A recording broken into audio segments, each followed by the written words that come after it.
What's up, YouTubers? I'm Troy with McGolden Farm Urban Homestead, and today we're going to be making a simple loaf of sourdough bread. So let's go get started. We fed our sourdough starter. It has risen, and we are now ready to make a simple loaf of bread.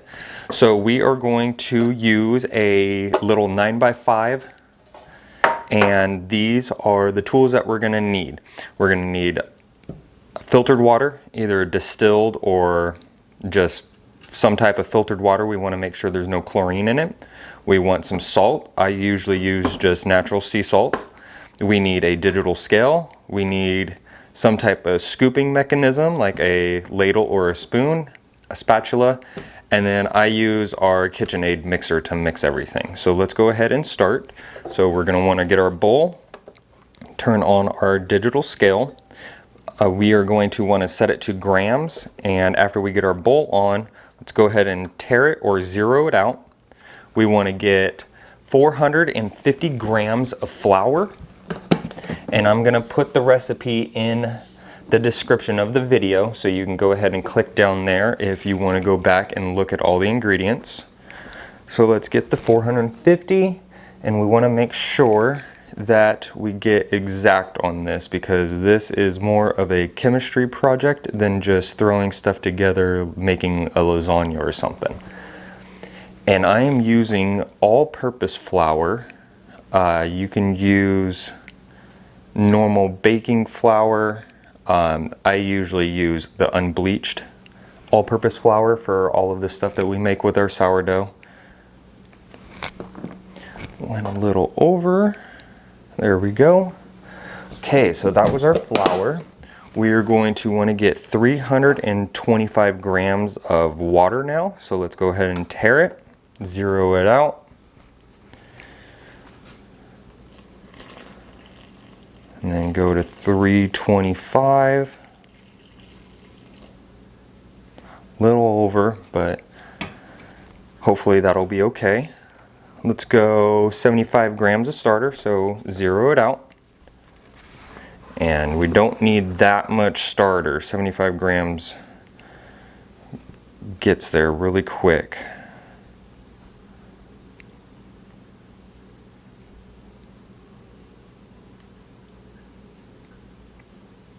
And this is where the spatula helps, to help scrape some off to get right to where we need to be.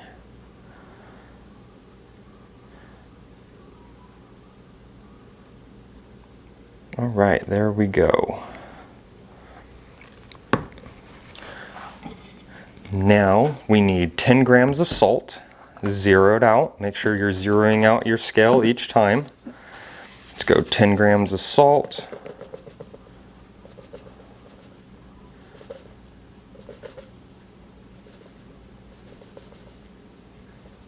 Almost there. There we go. Okay, let's go ahead and turn our scale off, get our stuff out of the way. And we are going to go ahead and mix this up.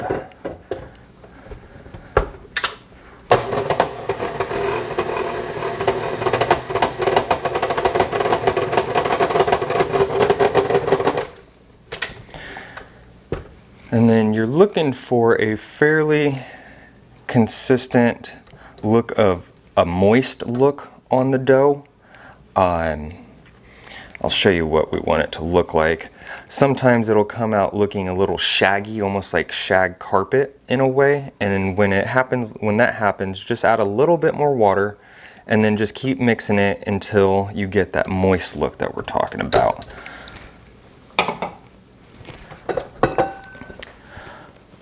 So see how that looks moist all the way around. It's not wet, there's not pools of water in it or anything, but over here this is kind of what all of the dough would look like if it was shaggy in a way, and you would just add a little bit more water.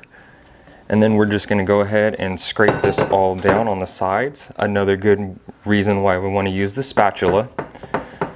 We're just going to scrape all the dough off the sides so that we get all of it together. And then we're just going to cover it with a terry cloth. And we're gonna set it off to the side. If your house is a little cold, say colder than like 75 degrees, go ahead and set this in your oven, just like we did for the feeding the starter and letting it rise. Put the oven light on and make sure you don't preheat your oven. Just make sure that you remember this is in there. And we're gonna wanna let this set for about 10 to 16 hours. So this is always, I always recommend doing this the night before you're wanting to make your bread so that you can just let it rise overnight. I kind of did it the opposite just for recording this video. So we're in the morning time right now. So we'll come back later tonight and we'll make a loaf of bread. All right, so we went ahead and took out our dough that has been resting for about 8 hours now. I took it out about 2 hours earlier than normal because the oven, I had the door closed all the way so I could speed up this process. So it kind of warmed up a little more than it's usually at. So it went ahead and about doubled in size. We're gonna need our dough. We're going to need a dough scraper, a spatula, and a little bit of flour, about probably half a cup to 1 cup. So what we're gonna do is first, we're gonna sprinkle some flour on the counter, and just enough to lightly dust it. And then we are going to take our dough, we're going to scrape the sides, and try to get it all to come out, just like that. You may have a little left in the bowl. Go ahead and just scrape that out, kind of pat it back in. Now you don't need your spatula or your bowl anymore. Go ahead and set that off to the side. And what we're gonna wanna do is lightly sprinkle the top a little. Just a little dusting, just like we did on the counter. And then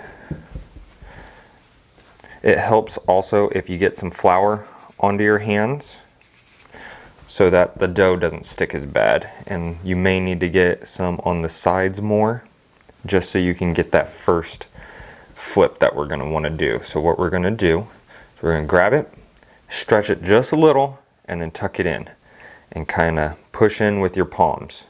Just like that, not too hard right now. It's really light and fluffy right now. So we wanna take care to be really gentle and do the same this way. We're gonna flip it sideways 90 degrees and do the same. Bring it about, you're gonna stretch, fold in about halfway in, go with the palms again, and then down here. And then we're gonna roll it over, just like that. We're gonna let this sit for about 15 minutes and kind of get the gluten in it to start forming its long chains that are going to help bind the dough together more, because right now it's a really weak chain.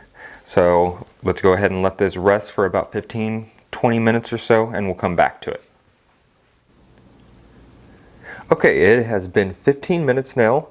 We are going to do the same thing that we just did. So let's go ahead and get a little flour on our hands. We're gonna lightly dust the top of it. And if you don't have extra flour on the counter like I do, you can just use some from your scooper. Lightly rub it. And then we're gonna flip it over, just like that. And we're gonna stretch and fold. And this time, as you're stretching, you should be able to feel that dough getting a little thicker and denser, and it's not pooling as easy as what it did last time. But let's go ahead and keep stretching and folding. Turn 90 degrees. Do the same thing this way. We're just gonna palm it in lightly. Roll this side up after we stretch it. And then flip. And let's go ahead and tuck the edges under. Just like so. And also, you can use the scraper at this point. You can kind of just tuck it in the edges, just like that. And if you have a little butt in like that, tucking in or showing, you can just kind of tuck it in more. You just want to get nice edging around it. right now. So we're gonna leave this for another 15 minutes and we'll come back and then we're gonna start shaping it. Okay, so it's been another 15 minutes. We're gonna do the same thing that we did the last 2 times. We're gonna put some flour on our hands, sprinkle the top,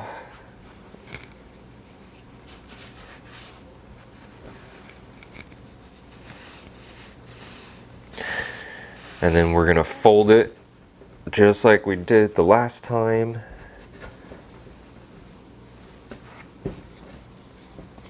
And you can really feel that dough stiffening up now, which is a really good sign.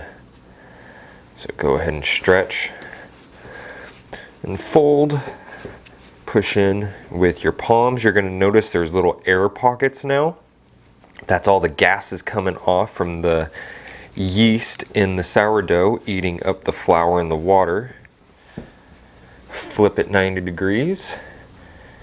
And be gentle when you're stretching because you don't want to rip the dough at this point.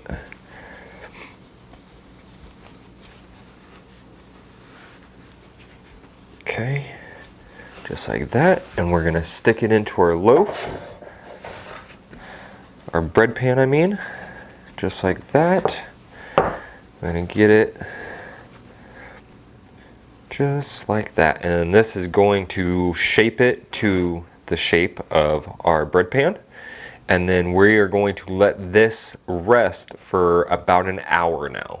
So let's go ahead and we're going to put our, let's get the flour out of the way real quick actually.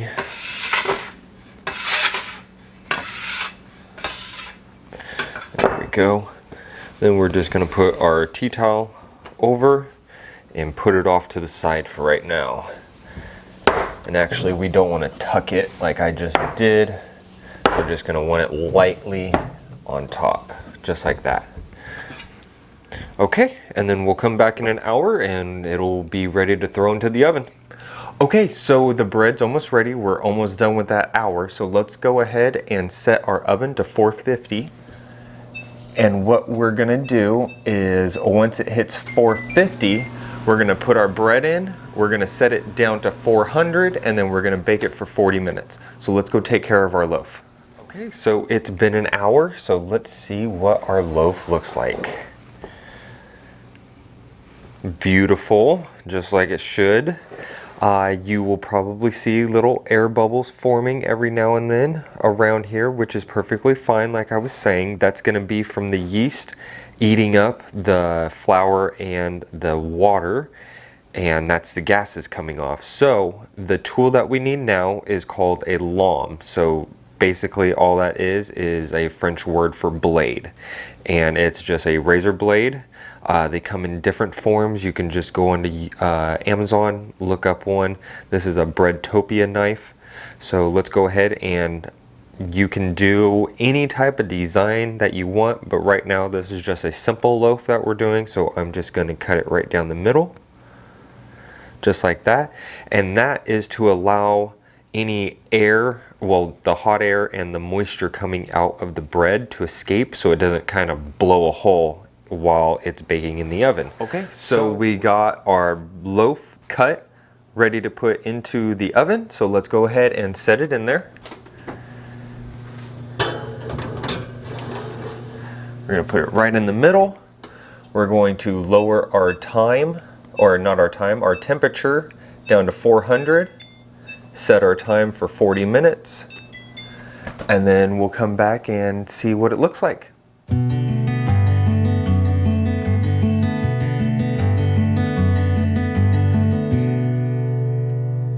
Okay, so the bread looks like it's coming to be done a little early right now. We still got 4 minutes left, so I'm gonna go ahead and pull it out right now and let's see what it looks like. Oh yeah, it's looking really good. Let's go get this set on the rack. Turn our oven off. Okay, now that we got the bread out of the oven, let's go ahead and give it a flip over, because we want to get the loaf out of the bread pan so that it can cool down faster, because the bread pan's just keeping heat in. So let's go ahead and set that off to the side. I don't know if you can see that smoke coming off of there. Well, the steam. But it's nice and hot. Okay, there you have it. There's your loaf. Go ahead and get nice and close and put your ear to it. You can hear the crust crackling. It's a nice cool sound that the sourdough always makes. It's just the crust hardening and shrinking and cracking.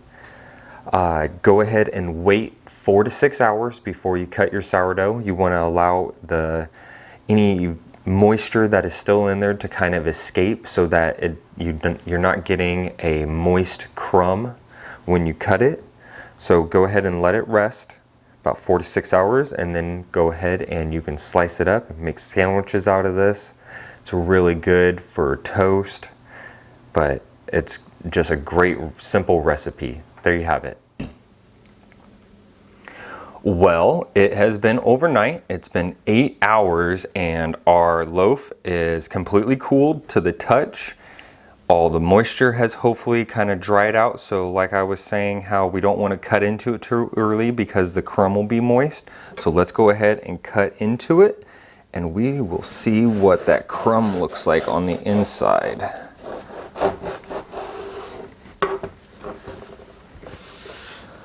So look at that.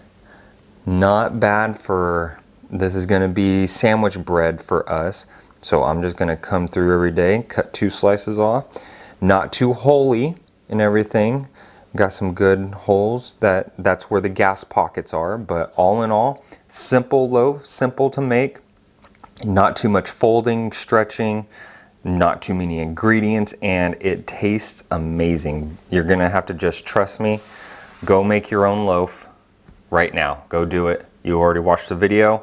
Give us a like, hit that subscribe button, and we're gonna continue making sourdough bread here, doing the whole homesteading thing, and just keep coming back, and we'll hopefully keep providing great videos for you. Have a great day, everyone.